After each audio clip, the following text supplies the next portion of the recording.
Hai, kalian yang sedang beraktivitas atau akan tidur. Khusus yang akan tidur, semoga tidur kalian pulas dan jangan lupa jauhkan HP-nya. Kali ini kita akan masuk ke bab 2 dari Harry Potter dan Batu Bertuah. Bab 2 ini diberi judul dengan Kaca yang Lenyap. Sekitar 10 tahun sejak Harry diletakkan di depan pintu keluarga Dursley, Private Drive nomor 4 tidak tampak banyak berubah. Halamannya masih rapi, dan sinar matahari yang masuk ke ruang keluarga persis seperti Mr. Dursley menonton berita tentang burung hantu dulu. Yang berbeda adalah, kini foto-foto anak gemuk dari keluarga Dursley menghiasi ruangan. Dudley Dursley terlihat bahagia di foto, seperti foto menaiki sepeda roda 3 pertamanya, naik komedi putar, bermain komputer dengan ayahnya, dan dipeluk dan dicium oleh ibunya. Tetapi, meskipun keluarga Dursley menerima Harry untuk diasuh, walaupun dengan bersungut-sungut, tidak ada tanda-tanda kehadirannya di rumah itu. Tidak ada foto Harry di situ. Pagi itu, Harry dibangunkan dengan kejutan suara bibinya yang melengking. Harry yang tersadar kemudian berusaha mengingat-ingat mimpinya barusan. Mimpi tentang sepeda motor terbang. Harry merasa pernah memimpikannya. Kemudian Bibi Petunia kembali meneriakinya agar bangun. Dia meminta Harry untuk memasak daging asap dan jangan sampai gosong. Karena hari itu adalah hari ulang tahun Dudley. Bibi Petunia ingin segala sesuatunya sempurna. Menyadari bahwa hari itu adalah hari ulang tahun Dudley, Harry mengeluh pelan sambil keluar dari kamar kecilnya. Kamarnya adalah lemari kecil di bawah tangga yang penuh dengan laba-laba. Meskipun Private Drive nomor 4 memiliki kamar kosong, mereka lebih memilih agar kamar itu menjadi ruang khusus penyimpanan mainan Dudley dibandingkan ditempati keponakan mereka yang kurus dan yatim piatu. Di dapur terlihat tumpukan hadiah ulang tahun Dudley. Ada komputer, ada televisi, bahkan sepeda balap. Harry sebenarnya bingung, kenapa Dudley ingin sepeda balap? Karena Dudley sangat membenci olahraga. Hanya saja, ada satu olahraga yang begitu disukainya, yaitu meninju orang lain. Dan kantong tinju favorit Dudley adalah Harry. Untungnya, Dudley jarang berhasil meninju Harry, karena Harry adalah anak yang gesit. Harry adalah anak yang sangat kecil dan kurus untuk seusianya. Bahkan dia semakin terlihat kurus karena menggunakan baju yang kebesaran, baju bekas milik Dudley. Wajah Harry kurus, lututnya menonjol, rambutnya hitam, dan matanya hijau cemerlang.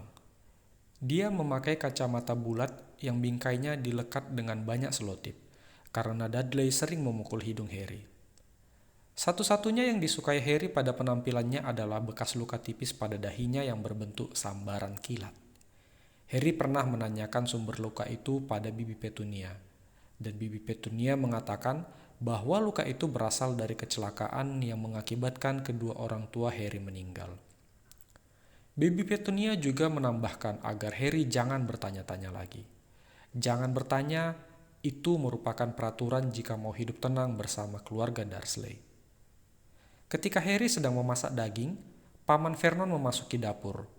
Ucapan pertamanya pada Harry adalah agar Harry menyisir rambutnya. Harry memang memiliki rambut yang berantakan, dan bahkan sudah sering sekali dipangkas dibandingkan teman-teman sekelasnya. Anehnya, meskipun sering dipangkas, rambutnya selalu tumbuh begitu saja. Ketika Harry sedang menggoreng telur, Dudley masuk ke dapur bersama dengan ibunya. Dudley sangat mirip dengan Paman Vernon. Wajahnya lebar dan merah jambu, lehernya pendek, matanya kecil, berwarna biru dan berair, rambutnya tebal dan pirang. Bagi Bibi Petunia, Dudley kelihatan seperti bayi malaikat. Sedangkan bagi Harry, Dudley kelihatan seperti babi pakai wig. Ketika Harry sedang makan, Dudley mendadak kecewa karena hadiahnya tahun ini hanya 36, kurang 2 dibanding tahun lalu. Melihat ancaman akan datang, Bibi Petunia segera mengatakan bahwa ada satu hadiah dari Bibi March yang belum dihitung, dan 2 hadiah tambahan akan dibeli ketika jalan-jalan nanti. Dengan susah payah Dudley menghitung bahwa dia akan mendapatkan 30 hadiah, yang segera dikoreksi oleh Bibi Petunia dengan mengatakan bahwa dia mendapatkan 39 hadiah. Meskipun Dudley jelas sangat payah dalam berhitung, Bibi Petunia tetap mengatakan bahwa dia adalah anak yang pintar. Bahkan, Paman Vernon mengatakan Dudley itu anak yang sangat pintar. Dudley katanya persis seperti dirinya yang tidak mau rugi. Di tengah pujian mereka terhadap Dudley, telepon lalu berdering, dan Bibi Petunia segera mengangkatnya. Setelah telepon diletakkan, Bibi Petunia muncul dengan wajah marah dan cemas. Dia mengatakan bahwa kaki Mrs. Fitch patah, jadi mereka tidak bisa menitipi Harry di sana. Mendengarkan omongan ibunya, Dudley langsung melongok ngeri, berbeda dengan Harry yang merasa senang. Setiap tahun ketika ulang tahun Dudley, Harry selalu dititipi di rumah Mrs. Fitch, sementara keluarga Dursley selalu keluar berjalan-jalan. Harry sangat benci dititipkan di rumah Mrs. Fitch, karena wanita itu adalah wanita tua yang aneh. Dia tinggal 2 jalan dari Private Drive. Rumahnya bau kol, dan Mrs. Fitch selalu memaksa Harry untuk melihat foto-foto kucing yang pernah dimilikinya. Seharusnya Harry bersimpati kepada Mrs. Fitch, namun cukup sulit, mengingat baru tahun lalu dia dipaksa untuk melihat foto kucingnya yang bernama Mr. Stibble, Snowy, Mr. Paw, dan Taffy. Paman Vernon kemudian menyarankan agar menitipi Harry di rumah Marge, adik Paman Vernon.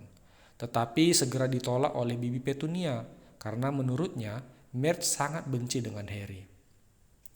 Harry kemudian menawarkan solusi, dia ditinggalkan saja di rumah. Harry sebenarnya berharap bisa menonton atau bahkan mencoba komputer Dudley. Tetapi dengan segera Bibi Petunia menolak karena Harry bisa saja meledakkan rumah. Tentu Harry membantah, bagaimana mungkin Harry meledakkan rumah. Di tengah kebingungan tiba-tiba Bibi Petunia mengatakan bahwa bagaimana kalau Harry dibawa saja ke kebun binatang. Respon pertama yang muncul adalah tangisan meraung-raung dari Dudley. Dia mengatakan bahwa Harry akan merusak harinya. Ibunya yang bersimpati segera memeluknya dan memastikan bahwa Harry tidak akan merusak harinya.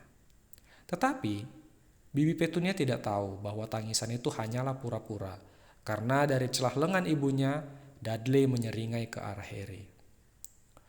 Tangisan Dudley berhenti karena mendengar bel pintu berbunyi.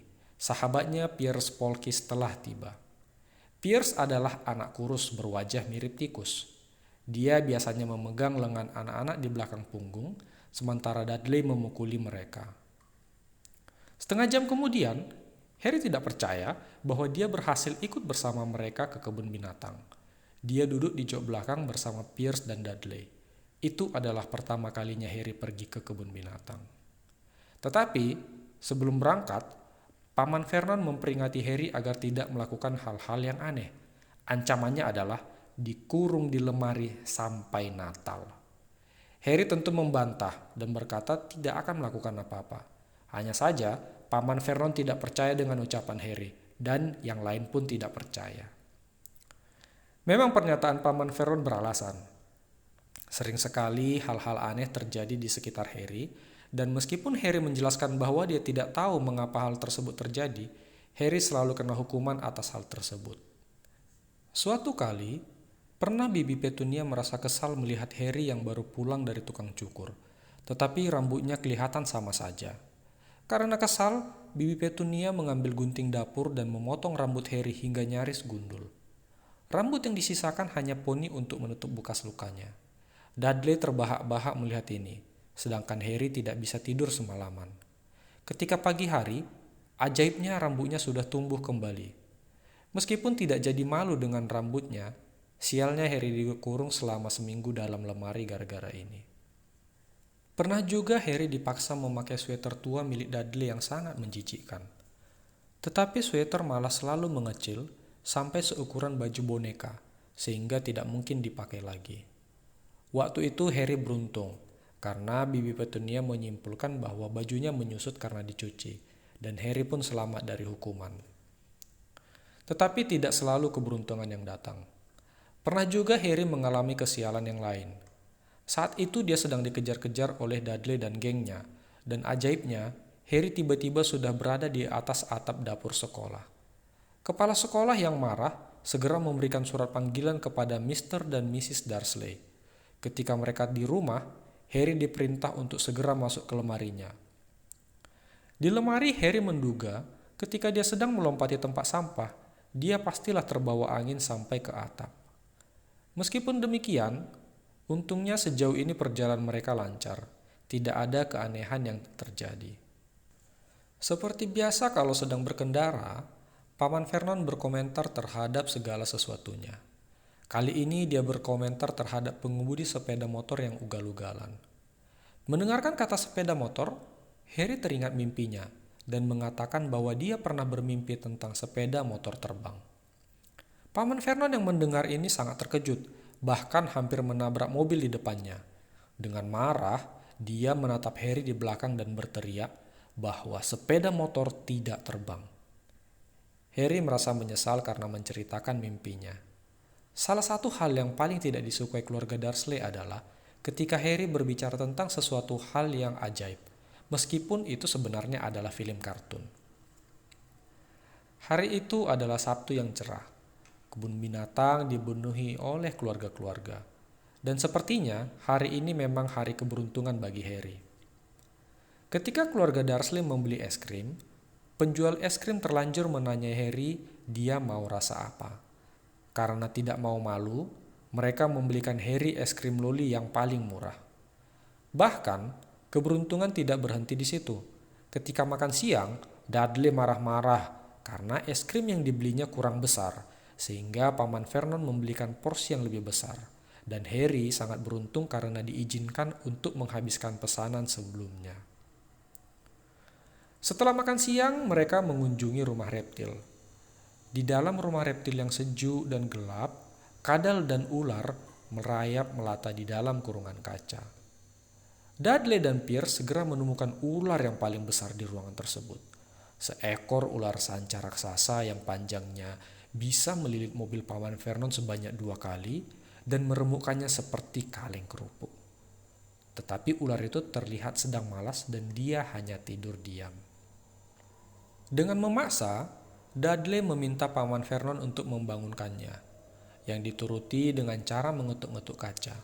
Tetapi si ular diam saja. Bahkan ketika Paman Vernon mengetuk lebih keras, si ular tidak peduli. Karena merasa bosan, Dudley pun memutuskan untuk pergi. Harry kemudian bergerak mendekati kaca untuk melihat si ular secara dekat. Di dalam hatinya, Harry merasa sama seperti si ular. Ruang tempat mereka sering diketuk-ketuk.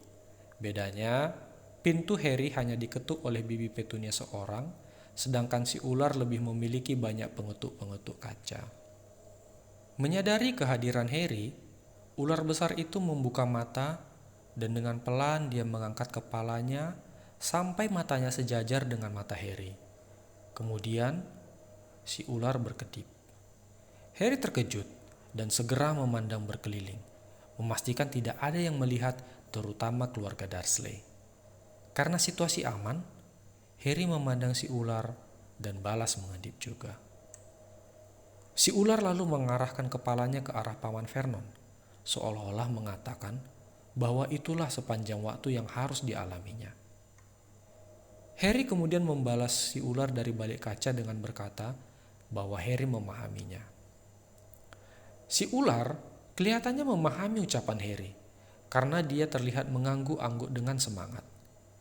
Harry kemudian mencoba bertanya asal si ular. Dan si ular memang kelihatannya mengerti, karena dia kemudian menggerakkan ekornya ke arah papan kecil di sebelah kaca. Dan Harry membaca bahwa ular itu adalah boa pembelit dari Brazil. Ketika Harry bertanya apakah hidupnya enak di Brazil, si ular menunjukkan ekornya lagi ke papan, dan Harry membaca kalimat berikutnya yang ternyata si ular dikembangbiakkan di kebun binatang. Tiba-tiba, di belakang Pierce berteriak memanggil Dudley dan Mr. Dursley. Dia mengatakan bahwa ular itu menggeleng-gelengkan kepalanya. Mendengar itu, Dursley segera datang. Dengan terpogoh-pogoh, dia menggeser Harry dengan cara meninju dadanya sampai terjatuh. Apa yang terjadi berikutnya berlangsung begitu cepat. Tiba-tiba kaca penghalang kandang si ular menghilang dan membuat Dudley dan Pierce melompat ke belakang. Tanpa membuang kesempatan, ular raksasa itu segera meluncur ke lantai yang membuat para pengunjung menjerit-jerit panik sambil berlarian ke pintu keluar. Saat si ular melewati Harry, Harry berani bersumpah bahwa dia mendengar suara desis pelan si ular mengatakan terima kasih dan akan segera berangkat ke Brazil. Tak lama setelah insiden, keluarga Dursley sudah berada di ruang direktur kebun binatang. Sang direktur begitu merasa bersalah dan tak henti-henti mengucapkan kata maaf sambil membuatkan secangkir teh kental manis untuk Bibi Petunia. Sementara Bibi Petunia hanya bisa merepet. Bagi keluarga Vernon, hari itu berakhir buruk di kebun binatang, tetapi tidak bagi Harry. Di dalam mobil, Dudley bercerita bahwa si ular nyaris menggigit kakinya sampai putus. Sementara Pierce bersumpah si ular mencoba membelinya sampai mati. Meskipun Harry melihat si ular hanya bermain-main dengan mengatupkan mulutnya di dekat kaki mereka. Sialnya, ketika semua sudah tenang, tiba-tiba mulut lancang Pierce berkata bahwa dia melihat Harry berbicara dengan si ular. Bahkan, tanpa merasa bersalah dia menambahkan, "Iya kan Harry?" Setelah mereka tiba di private drive nomor 4 dan Pierce sudah pergi, dengan amarahnya yang besar Paman Vernon berteriak kepada Harry agar masuk ke lemari, tinggal di sana, dan tidak makan. Di dalam lemarinya yang gelap, Harry hanya bisa berbaring. Dia berharap memiliki arloji agar mengetahui jam berapa sekarang, sehingga dia bisa mengendap-endap untuk mengambil makanan. Dia telah tinggal bersama keluarga ini selama 10 tahun. 10 tahun yang penuh dengan penderitaan. Terkadang dia berusaha mengingat-ingat keras bagaimana kecelakaan itu terjadi. Dan ketika berusaha mengingat, terkadang muncul pemandangan yang aneh. Ada cahaya kilat hijau yang menyilaukan yang diikuti rasa sakit yang panas di dahinya. Harry menganggap bahwa itu adalah proses tabrakan terjadi, meskipun dia tidak dapat memprediksi cahaya hijau itu muncul dari mana. Harry sama sekali tidak mengingat orang tuanya. Paman dan bibinya tidak mau membicarakan tentang mereka, apalagi memiliki foto mereka. Sewaktu lebih kecil, Harry sering menghayal bahwa akan datang keluarga tidak dikenal untuk membawanya pergi. Tetapi hal itu tidak pernah terjadi. Keluarga Dursley adalah satu-satunya keluarga yang dia miliki. Meskipun demikian, kadang-kadang ada orang asing yang terlihat seperti mengenalnya. Pernah satu kali ketika Harry, Bibi Petunia serta Dudley berada di sebuah toko, seorang laki-laki kecil memakai topi ungu membungkuk kepadanya. Segera, Bibi Petunia mengiring mereka keluar tanpa membeli apapun. Ada juga seorang wanita tua bertampang liar dan berdandanan serba hijau melambai dengan riang kepadanya melalui bus. Bahkan, pernah ada seorang laki-laki botak memakai mantel warna ungu, menjabat tangannya di jalan dan kemudian pergi tanpa mengatakan apa-apa. Meskipun Harry tidak mengenal mereka semua, mereka memiliki satu kesamaan. Setiap kali Harry ingin melihat mereka sekali lagi, mereka sudah lenyap begitu saja. Di sekolah, Harry tak punya teman. Semua anak tahu bahwa geng Dudley membenci Harry Potter yang aneh dengan pakaian bekas kebesarannya dan kacamatanya dengan bingkainya yang patah. Tak seorang pun berani menentang geng Dudley. Demikian cerita kita hari ini. Jika ada kritik, masukan, dan request, jangan sungkan mengetiknya di kolom komentar.